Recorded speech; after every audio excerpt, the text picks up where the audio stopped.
alama tatu.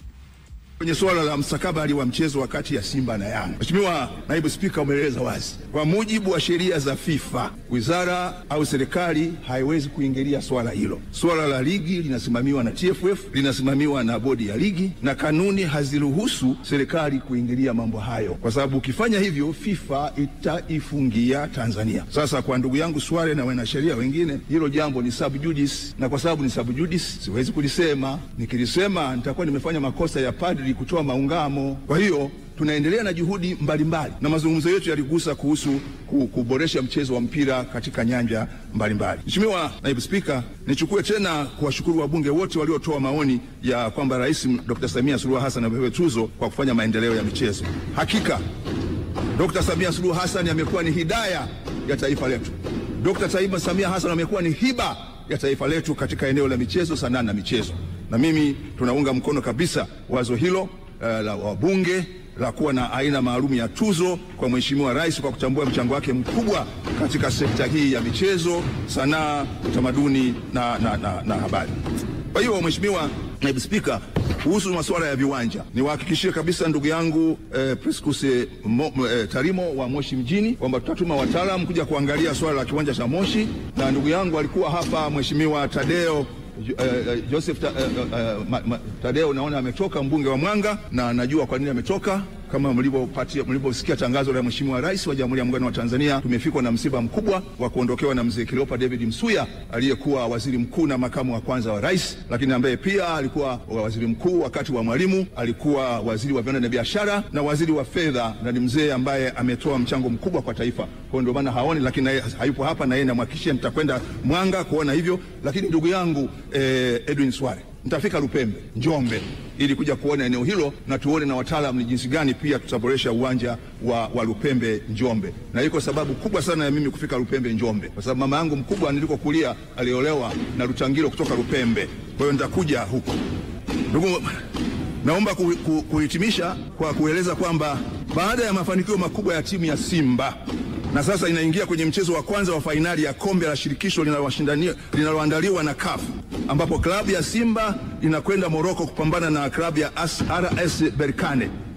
Serikali ya Jamhuri ya Muungano wa Tanzania inayoongozwa na Dr. Samia Suluhu Hassan imefanya maamuzi ya kutoa ndege itakayoipeleka klabu ya Simba Morocco kwa ajili ya mchezo huo.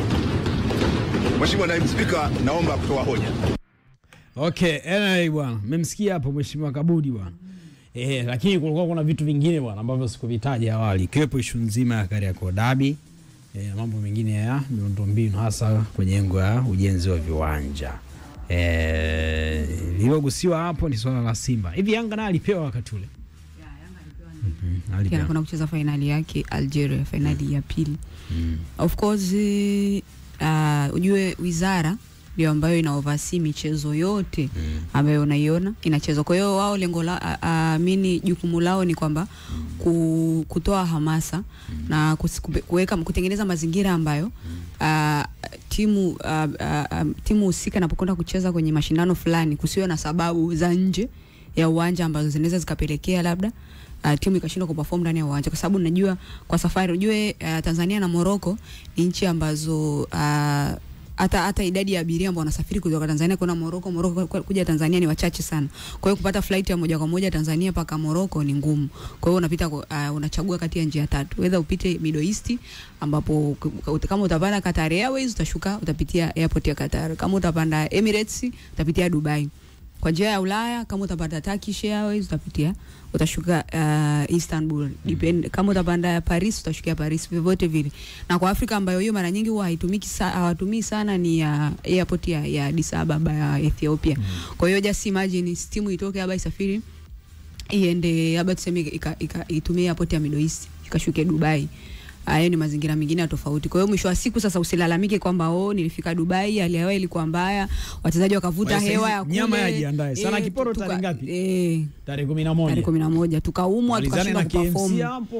Kwa hiyo moja kwa moja. Kwa hiyo ina maana kwa safari ya hizi za kuunga inaweza kuchukua masaa 15 mpaka 20. Kwa hiyo inawezekana kwa flight ya moja kwa moja ikapungua idadi ya masaa ambayo watasafiri. Kwa hiyo sasa kama kutakuwa kuna walijipanga labda kuja na niseme nini, visingizio kwamba safari ilikuwa hivi hapo tayari serikali imeshafanya. Na of course nilimsikia naibu waziri wakati Simba imerudi kutoka South Africa, kitu ambacho alikizungumza ni kwamba serikali itakuwa ipo bega kwa bega na Simba kuhakikisha kwamba kwenye masuala ambayo wao kama wizara wao kama serikali wanapaswa kusupport watayasupport, ili iwe ni hamasa kwao kwamba sababu Simba ilivyoenda South Africa ndege ilikuwa juu ya serikali, hoteli ambayo walifikia ilikuwa juu ya serikali, chakula ambacho walikula ilikuwa juu ya serikali. Kwa hiyo hata kwa mchezaji ni hamasa tu moja kwa moja kwamba ni ili jambo ni la kinchi, yani paka nchi inaamua kuwekeza fedha zake kunitoa mimi kunileta hapa, masuala ya chakula sijui malazi yote yanakuwa juu yao, na maana ni kitu ambacho wanakidhamiria kwa wakati husika kiweze kupelekwa katika nchi yao ambacho ni kombe na nilizungumzia. Kwa hiyo kwa Simba of course hii ni hamasa ambayo haihitaji labda kukaa chini kupiga kelele sana. Ni hamasa ambayo mchezaji professional anayefahamu anapaswa kufanya nini, akiangalia tu kinachofanyika na serikali anajua yes, hili jambo si tu la kwangu mimi peke yangu na wachezaji wenzangu, hili ni jambo la nchi nzima, ni jambo ambalo likifanyika likiwezekanika ni nchi nzima ambayo itanufaika indirectly, lakini sisi kama klabu tutanufaika direct. Bwana, mmesikia hapo waziri. Sawa, na serikali hairuhusiwi kuingilia michezo. Lakini lazima tumnote ni profesa. Sisi tunataka AFCON. John. Kabudi. Imepigwa ile juu kwa juu ile kaka. Amekuja tu na hiyo hoja. Unaanzaje utetezi? Na katika kitu anachonifurahisha kwanza ameanza na kamstari fulani kakujitetea. Itakuwa sawa na padre kutoa maungamo. Na hapo nahisi alitaka tu kuendelea mbele kwa sababu padre muda ambao sio kutoa maungamo ni kwa mgonjwa ambaye mahututi. Kwa nahisi alitaka kuelekea kumalizia mpaka huko. Kwa hiyo sisi ambao tukuelewa kwenye hiyo statement anataka kumalizia kwamba nahisi ndio anataka kusema bwana padre au hiyo ni sadaka ya nini ya kitubio sasa sijajua ndio anataka kwenda huko lakini itakuwa ni sawa padre kutoa maungamo kwa mgonjwa mahututi nahisi ndio mambo sio anataka kwenda huko, sina uhakika lakini nahisi ndio anataka kwenda huko. Utaongama vipi pale? Kwa hiyo mwamba amejiengua kwenye tumepigwa KO hapa a professor giving a professorial reason. Lakini ni kweli kwamba serikali haziruhusiwi kuingilia michezo? Ni kweli haziruhusiwi? Haziruhusiwi. Sio unauza ni kweli hiyo hoja ikae straight hivi. Sio kama serikali hairuhusiwi kuingilia michezo. Kwa sababu huwezi ukafanya michezo bila participation ya serikali. Na ndio maana CAF wakati wana present ile pamoja bid Rais Patrice Motsepe alisimama akasema katika kitu kilichonifurahisha kwenye hii pamoja bid ni uwepo wa viongozi watatu wakuu wa serikali walioungana kupitisha ajenda moja. Akimaanisha kwamba marais wa mataifa matatu yaliyopeleka hoja ya pamoja bid wao ndio waliofurahisha zaidi, na ndio maana pamoja bid ikapita. Kwa sasa serikali sio kama hairuhusiwi kuingia kwenye michezo, inaruhusiwa na ina room kubwa mno, kwa sababu mwisho wa siku hata mashirikisho yanasajiliwa na serikali. Mfano TFF ni mwanachama wa BMT, analipa ada ya wanachama pale BMT. TFF anafuata regulations za serikali. TFF anahudumu nchini kwa mujibu wa katiba ya serikali. Na ndio maana kuna muda kutokana na kwa mfano hizi taasisi ya mfano BMT ana mandate ya kuenda pale shirikisho na kuwaomba hati yao ya tunasema zile za ukaguzi wa hesabu za mapato wanayoingiza mapato na matumizi, auditing report. TFF anatakiwa kusubmit auditing report kwa serikali ya taifa hili. Meaning serikali inaingia mpaka kwenye sekta ya michezo. Lakini issue inapokuja kuna limitations. Sasa yani kuna kaeneo serikali imewekewa tape kwamba hapa uji. Yani wewe usikakote zunguka kote huko, lakini hapa huruhusiwi kuingia. Kwa hiyo hilo eneo ambalo serikali amekataza kuingia ni kwenye eneo la maamuzi juu ya mamlaka ya kimpira. Yani mfano leo shirikisho liamue kwamba rais wa shirikisho hili ni Wallace Karia. Serikali ije na rais wake kwenye shirikisho kasema hapana, sisi hatutaki Wallace Karia awe rais, sisi tunataka rais wa shirikisho labda awe Brain Mpogole. Ama shirikisho lifanya uchaguzi wa hizi mashirikisho haya madogo ya kwa mfano sijui Temeke, sijui Lala, sijui wapi. Halafu mtu mmoja hapo achukue hayo malalamiko aende nayo mahakamani kusema kwamba mahakama, naomba mje mnisaidie, huku nimeonewa kwenye uchaguzi. Alafu mahakama ikatengua, either ikatengeneza labda kamati ya muda, ama serikali ikatengeneza kamati ya muda kurani hilo shirikisho. Hapa automatically shirikisho, serikali inakuwa imeingilia mpira, ama kitu chochote kinachohusu maamuzi ambayo yatafanywa na shirikisho, serikali ije iatengue. Kwa kauli yako, vile ambavyo kunafanyika na Mzee Magoma hapa kwenda mahakamani, vina utofauti gani? Utofauti wa vile vitu ni viwili.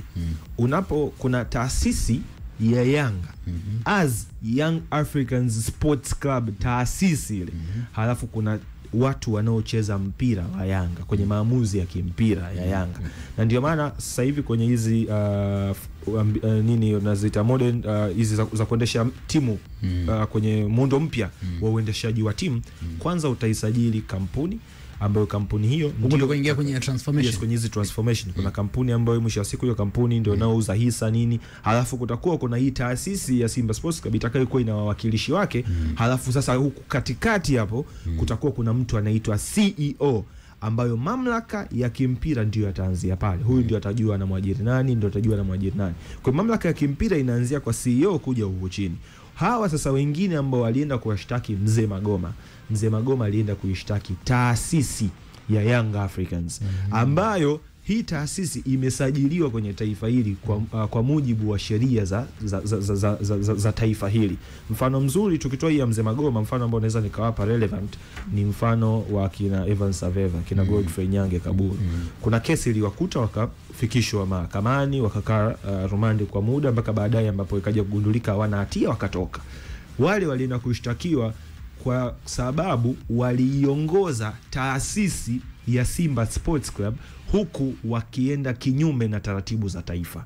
Kwamba kesi yao obviously siwezi kuistate on air, lakini kiufupi ni kwamba walikutwa na kesi ya kuiongoza ile taasisi ya Simba Sports Club kinyume na sheria za taifa letu. Ndio maana wakahukumiwa kwa mujibu wa sheria za nchi yetu. Mfano mwingine mzuri ni mfano wa Jamal Malinzi. Aliwekwa rumande kwa kesi hii, na alikuwa na kesi mahakamani kwa incidents kama zilivyo za kina Aveva, kwamba alishindwa kuliongoza shirikisho kwa kuivaa, na kesi iliyokuwa inamkuta ni matumizi mabaya ya madaraka. Unaona? Na issue nyingine ambazo siwezi kusistate kwamba hilo alistahili kwenda kasi.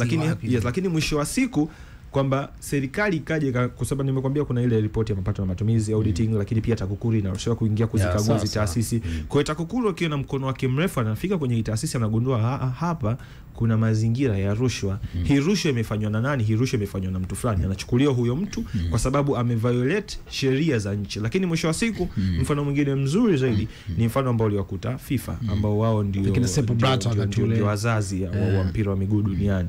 Hawa watu walioenda kushtakiwa ni kina Sepp Blatter. Kwa walishtakiwa kwa kosa gani? Matumizi mabaya ya madaraka na issue za rushwa ndio walizoshtakiwa nazo. Kwa unakuja ujikuta hawa watu sio kama serikali haiwaingilii kabisa, lakini serikali ina limitation kwa watu kwamba sisi tutagusa hapa mpaka hapa, na hata tukija kuzigusa taasisi zenu tutagusa hapa mpaka hapa. Mfano mwingine wa mwisho labda ambao ndio watu wengi wamekuwa kiutumia kama relevance brain ni mfano wa Chelsea.